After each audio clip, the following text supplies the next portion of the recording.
Hey guys, what's going on? It's Brandon from Premier Fitness Systems, and today what I'm going to teach you is how to use the ground to increase your club head speed or create ground force. Alright guys, so the concept of ground force sometimes is not that simple to understand, and really what it becomes is the most explosive athletes, or the athletes that can generate the most force, are the ones that can put more force into the ground.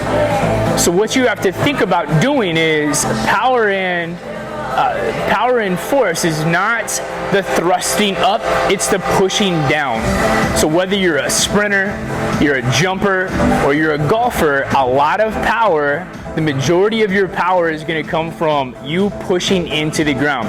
So what I'm going to teach you guys today is a few techniques, a few exercises that you can start to implement to help you with your ground force, and ultimately as a golfer, increase your stability, increase your rotary strength, rotary power, and increase your club head speed. So the first concept that you have to understand is what it feels like to connect to the ground. So the most basic exercise is going to be a partial deadlift or a hinge. So what I'm going to have you guys do is stand in an athletic position, your feet are hip distance apart, and I want you to get into your setup.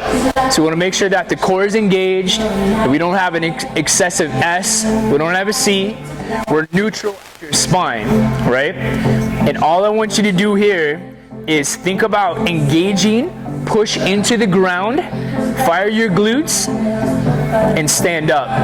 Now at the top of this exercise, your hips should be underneath you. You should have a good pillar. So we don't finish here, we finish with the glutes engaged.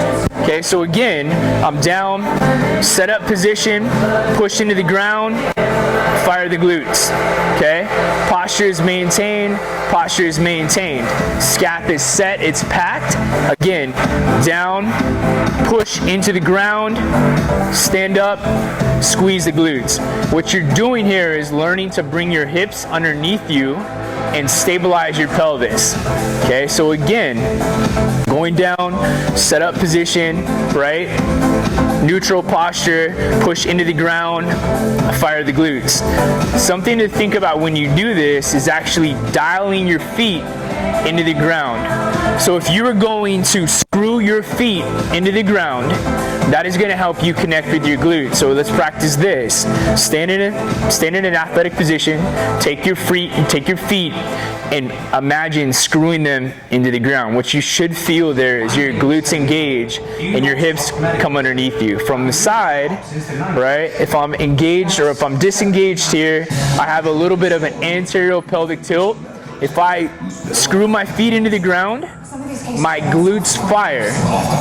Again, glutes fire, hips come underneath you.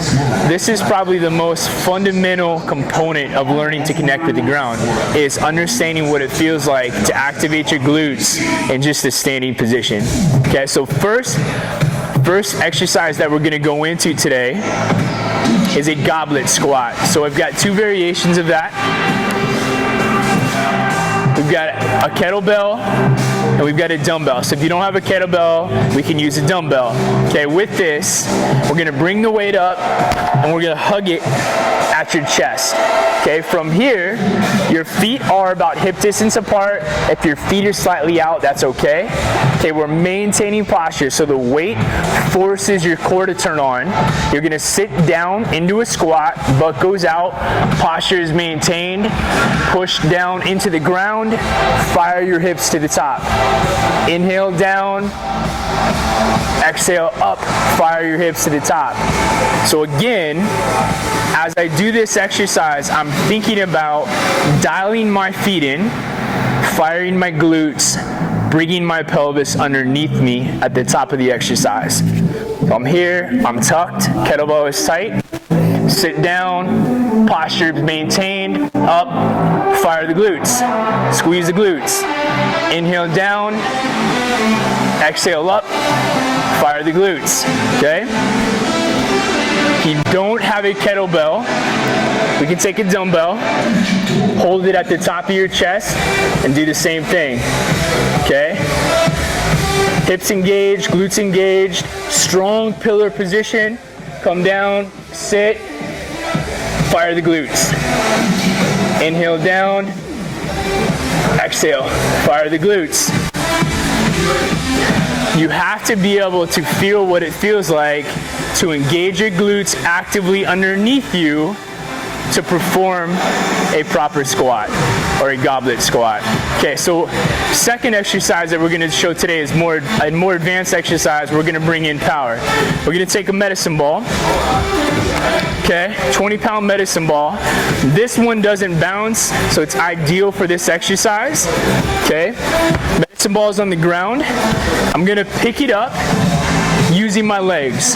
So the whole time I'm doing this, I'm never disengaging my spine.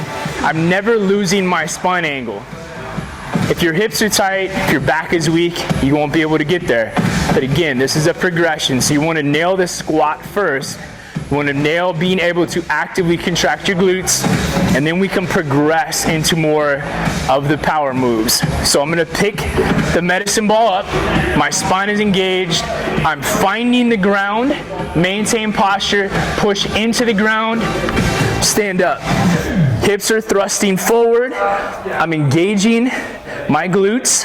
I'm going into pelvis extension, but not lumbar. All right, guys, so the difference between pelvis extension and lumbar extension is this. It's where the motion is occurring.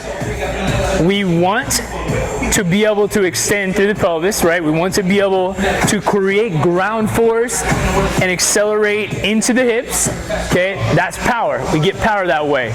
We do not want to lumbar extend. So in that motion, in a swing, in a jump, in a run, we want to prevent a lot of lumbar extension. That creates stress on the back. So the difference between the two is this. Lumbar extension happens at the hips, okay? Hips come underneath, pelvis comes forward or gets tucked into a power position. There is not lumbar extension, okay? If my core is tight, if I am strong through my core, when I pelvis extend or extend my pelvis, I can't extend into my lumbar because I'm strong here. If I'm disengaged through my core, if my core is not active, when I extend through my pelvis, I probably will lumbar extend. We don't want that. That creates stress on the back. So again, lumbar extension happens at the lumbar spine. Pelvis extension happens here. We want to extend through our pelvis and not our lumbar spine. You do that by being strong, by learning how to create stability through your core, strength through your core, firing the glutes, learning how to get that pillar strength so that we don't create stress in the lumbar spine. Pick it up. Good. With this, we go 10 to 15 repetitions. Great for creating acceleration in your hips, right? Creating acceleration through your pelvis, learning how to fire the hips, learning how to create ground force to increase rotary power. Hope this helps you guys today. Again, Brandon from Premier Fitness Systems, reminding you to live with passion and train with intention.